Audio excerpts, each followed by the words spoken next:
On ne cherche pas des relations parfaites, on cherche des relations qui font du bien. Que ce soit au travail, en amitié, en famille ou même en couple, on aspire tous à des relations où l'on peut justement être soi-même, se sentir respecté, se sentir en sécurité. Et dans cet épisode, on va justement parler de comment construire des relations saines au-delà des rôles, des attentes et même des schémas répétitifs. Alors, on va commencer par ce qu'est une relation saine et surtout ce qu'elle n'est pas. D'accord ? Alors, on va commencer par ce que n'est pas une relation saine. D'accord ? Ce n'est pas l'absence de conflit. D'accord ? De ce qu'on a pu voir dans l'épisode 15, on a pu voir que les conflits sont nécessaires justement pour pouvoir avancer dans une relation. D'accord ? Donc, l'absence de conflit ne constitue pas une relation saine. Pareil pour la fusion. D'accord ? Ce n'est pas une relation saine. D'être fusionnel ne veut pas dire que votre relation, elle est saine. D'accord ? Le sacrifice permanent, également, se sacrifier pour l'autre, pour la relation, ne fait pas de votre relation une relation saine. Et c'est dans tous les domaines, que ce soit au travail, que ce soit personnel, familial ou relationnel. D'accord ? Il ne faut vraiment pas se sacrifier pour une relation. Et le fait de tout accepter ne rend pas votre relation aussi plus saine. D'accord ? Alors, je sais que c'est des idées reçues qu'on a sur les relations saines. Pour que notre relation soit saine, on ne doit pas se disputer, on ne doit pas justement avoir de conflits, il faut avoir les mêmes idées. Donc, du coup, on se sacrifie, on essaie de fusionner avec l'autre. Bah, écoutez, non, en fait. Justement, d'avoir ces points-là vont vous aider à vous respecter, à vous aligner. Je vais l'expliquer tout au long de cet épisode. Mais voilà, une relation saine, c'est en fait de la communication honnête. Et de la communication honnête peut amener justement à ouvrir un débat. Alors, c'est ce que je peux appeler aussi un conflit parce qu'on peut échanger. Mais avoir justement cette communication honnête va vous amener justement cette relation saine. C'est pour ça que je vous dis que la fusion, le fait d'être vraiment s'adapter à l'autre, fusionner à l'autre, n'est pas sain. Parce que du coup, ça prouve que votre communication, elle n'est pas honnête. C'est aussi du respect mutuel. Pour avoir une relation saine, il faut du respect mutuel. Il faut se respecter mutuellement. Ensuite, il faut aussi poser des limites claires dans une relation saine. D'accord ? Ne pas avoir peur de poser ses limites. Et aussi, alors, une relation se fait à deux, mais il faut savoir que dans chaque relation, il y a deux personnes qui ont deux responsabilités à partager. D'accord ? Chacun a la sienne, mais partage avec l'autre. Ça constitue une relation saine. D'accord ? En fait, et ça, c'est peu importe que la relation soit professionnelle, amicale, amoureuse, les bases, en fait, elles restent les mêmes. C'est pas, parce que je suis en relation amoureuse, ça me concerne pas. Si, ça concerne tout le monde. C'est les mêmes bases pour tout style de relation. Alors, je vous ai parlé de la responsabilité partagée. Alors, c'est la responsabilité relationnelle. En fait, une relation saine commence toujours par soi. D'accord ? J'ai pu entendre dire déjà, oui, mais ça dépend pas que de moi. Non, ça dépend pas que de toi, mais elle part de toi. En fait, il faut que vous posiez ces quelques questions. J'ai 4 questions qui sont essentielles pour vous demander si la relation dans laquelle vous êtes responsable. D'accord ? Si, justement, vous êtes capable de prendre vos responsabilités dans cette relation. La première question, c'est, est-ce que je m'exprime clairement ? Est-ce que je me fais comprendre de l'autre ? D'accord ? Est-ce que je peux avoir une conversation avec lui et, justement, être clair ? Est-ce que je respecte mes limites dans cette relation ? Alors, voilà, on va reparler des limites plus tard, mais est-ce que, justement, je les respecte ? Ça, c'est aussi par rapport à vous-même, pas par rapport à l'autre. Quand je vous dis que les choses partent de vous, elles partent de vous. Est-ce que j'écoute sans me projeter ? Voilà. Est-ce que l'autre, quand il me parle, j'écoute vraiment ce qu'il est en train de me dire sans vraiment me projeter de par son point de vue ? Voilà. Déjà, est-ce que j'écoute ? d'accord, sans me projeter? Est-ce que je peux prendre en considération seulement ce qu'il est en train de dire? Est-ce que j'attends de l'autre ce que je ne me donne pas moi-même? Est-ce que j'attends que l'autre me donne que je ne suis pas capable de me donner moi-même? Voilà, je vous invite vraiment à vous poser ces 4 questions pour tout type de relation, celle qui est la plus importante pour vous, d'accord, pour laquelle vous écoutez cette vidéo-là, d'accord, mais posez-vous ça. Et ça peut matcher pour tous les domaines, d'accord, parce qu'on est sur un développement personnel et vous pouvez être amené à rencontrer tout ce genre de relations au cours de votre quotidien, d'accord, que ce soit professionnel. Et en fait, vous posez cette question-là, ces questions-là. En fait, une relation équilibrée, elle se construit à 2, mais elle s'entretient en conscience. C'est ce que je vous disais plus haut, c'est que vraiment, vous êtes 2, mais d'abord, vous devez faire votre partie du travail, si on peut dire ça comme ça.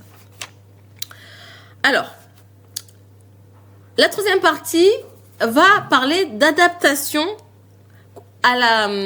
adapter justement la communication selon le type de relation que vous avez. Alors là, je vais bien dispatcher les 3 relations, d'accord, pour que vous puissiez quand même vous adapter à avoir la bonne communication dans la relation précise. Alors, dans le cadre professionnel, il faut avoir une communication claire, d'accord? Il faut de la clarté. Il faut aussi pouvoir respecter le rôle de chacun, d'accord? Chacun reste à sa place, bien sûr. Ne pas manquer de respect si c'est une personne plus haut. Et pareil, si c'est une personne plus basse, d'accord? Il faut respecter son rôle, d'accord? Sa place. Ensuite, avoir une communication aussi factuelle et humaine. C'est important. Dans le professionnel, c'est super important d'avoir une communication factuelle. Et surtout humaine. Dans les relations personnelles, on va mettre en avant plus de sincérité. D'accord? Chose que vous n'êtes pas obligé de faire dans des relations professionnelles. On va dire, vous n'êtes pas obligé de communiquer avec sincérité sur vos émotions, sur ce que vous ressentez. Voilà. D'accord? On est plus dans la clarté que dans la sincérité. Dans les relations personnelles aussi, on attend de la réciprocité. D'accord? Le fameux 50-50. Mais voilà, je donne, tu me donnes. Et aussi, ce qui est très important dans une relation personnelle, c'est justement la liberté d'être soi-même. D'accord? Dans les relations personnelles, il ne faut pas que vous puissiez switcher qui vous êtes. Parce que c'est une relation personnelle. Vous devez être personnellement aligné avec vous. Donc voilà. Dans les relations sentimentales, il y a justement adapter sa communication vers une sécurité émotionnelle. C'est-à-dire de pouvoir parler librement de ses émotions, d'être écoutée, d'être comprise et de se sentir en sécurité émotionnelle. Il y a aussi l'expression des besoins. Pouvoir exprimer librement ses besoins, ses attentes. D'accord? Parce que si vous n'êtes pas capable de pouvoir entretenir ce genre de communication avec votre partenaire, ça peut rendre la relation compliquée. Et surtout, une écoute profonde. Une écoute profonde parce que il faut qu'elle soit entière. C'est-à-dire que il prend en compte votre sincérité, votre clarté, mais surtout vos émotions. En fait, les contextes changent, mais en fait, les besoins fondamentaux restent les mêmes. C'est juste qu'il faut adapter sa communication en fonction. Parce que vous n'allez pas pouvoir parler à votre patron comme vous parlez à votre chéri, comme vous parlez à votre père. D'accord? Il faut, en fait, s'adapter, mais finalement, les besoins fondamentaux restent les mêmes. Il faut rester soi-même, il faut rester clair et il faut justement se sentir à sa place. Alors, je vous ai dit que j'allais revenir sur l'importance des limites. Et voilà.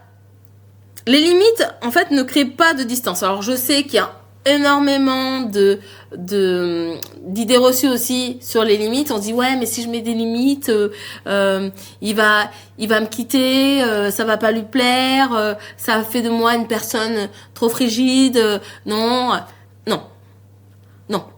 Une personne qui ne respecte pas vos limites ne mérite pas votre amour, votre attention, même que vous vous intéressez à cette relation, que vous faisiez partie de cette relation.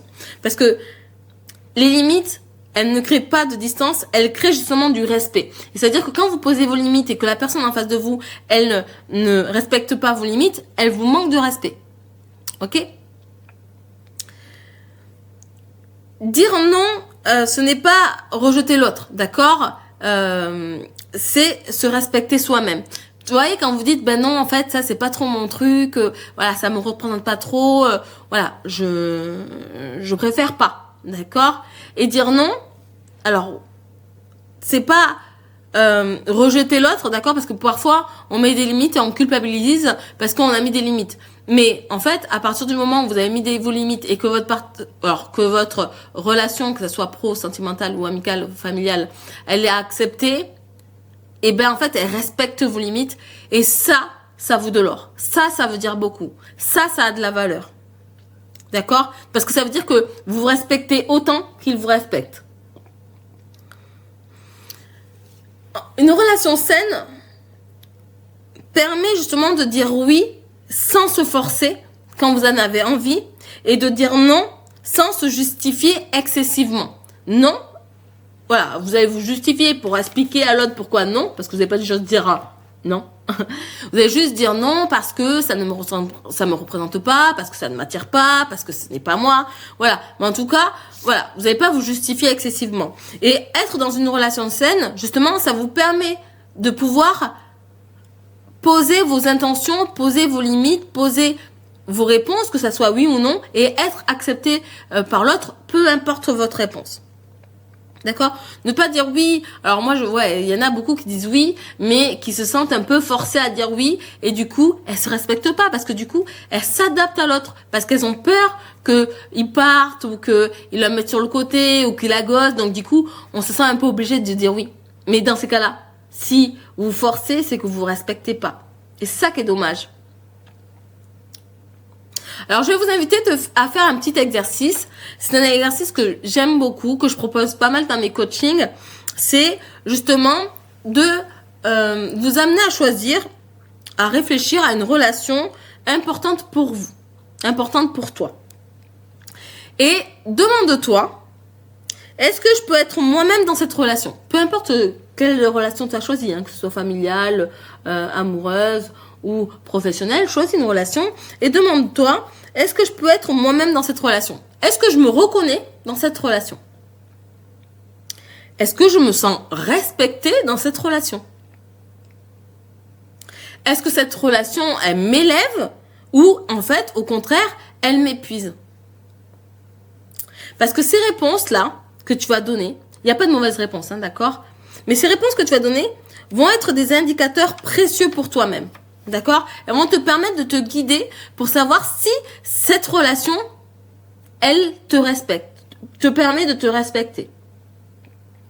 Construire des relations saines, ce n'est pas changer l'autre. D'accord? D'accord, les relations saines, c'est pas parce que vous avez la vérité absolue qu'il faut que l'autre vous suive. Non, on a chacun sa propre vérité. Et en fait, c'est juste que les relations saines, elles sont faites pour s'aligner avec nous-mêmes. Et c'est du coup fait pour se connaître, se respecter et communiquer avec conscience. Ça veut dire ne pas communiquer à tout va juste pour faire plaisir à l'autre. D'accord? On se change pas nous-mêmes et on change pas l'autre. On accepte l'autre comme il est. Et si justement on est dans une relation où on est nourri, où l'autre est nourri et que justement on se respecte tous les deux, alors là vous pouvez appeler ça une relation saine. Les relations deviennent justement des espaces de croissance et pas de survie. Quand vous êtes dans une relation saine, voilà, vous n'avez pas l'impression de devoir survivre avec votre relation. Vous êtes justement en croissance. Vous êtes en train de grandir. Vous êtes nourri par l'autre. Si cet épisode t'a parlé, je t'invite à le partager ou à laisser un commentaire pour me dire comment tu vis tes relations et comment cet épisode a pu t'aider. Dans le prochain épisode, on parlera d'un nouveau thème qui est la productivité et le temps. C'est la prochaine thématique justement de cette série de développement personnel de A à Z. Et d'ici là, rappelle-toi, une relation saine commence toujours par la relation à soi. On se retrouve très vite pour la suite.